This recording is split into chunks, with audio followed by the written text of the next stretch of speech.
I'm going to give you a 30-year biased personal history of the internet in 3 minutes. So it starts with 1993. This is what the internet basically looked like in 1993. It was not so easy to get onto the internet. Back then, AOL, Prodigy, these were all still walled gardens. So you had to use an ISP like Delphi. And you could use something like Gopher to log on to BBS in Australia and talk to people about music. And that's how I found out about Skinny Puppy and Ministry and that sort of thing. It was a lot of fun. And then practically overnight, the web exploded. This is what it looks like. Some of you might remember GeoCities. This is a GeoCities page. You could surf across all these different pages that people just come up with, dream up whatever they want. In 1996, the government started to get interested in what was this internet thing and what were people doing on it, wanting to regulate it. And John Perry Barlow wrote the Declaration of Independence of Cyberspace saying, governments, we don't want you, we got this covered, stay out.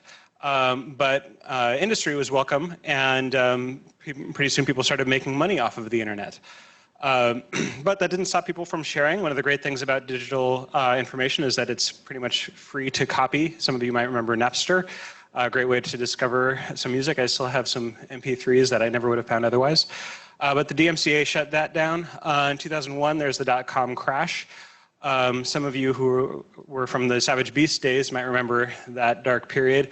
People wondering if this internet thing was actually worthwhile. This is also however, Wikipedia came out of that, so that was nice. All right, let's try again. Web 2.0. People actually creating Facebook. That was when kind of what's it called?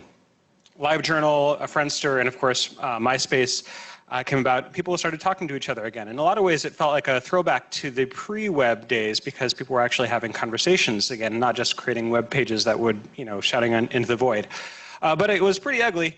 Facebook fixed that. They're basically saying, you know what, you guys, you can produce the content, but we'll produce the design.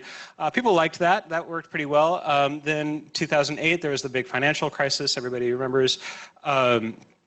Basically, the financial system was kind of in question. Bitcoin was invented at that point, but though nobody really noticed. Nothing really changed. Occupy Wall Street happened. Again, nothing really changed.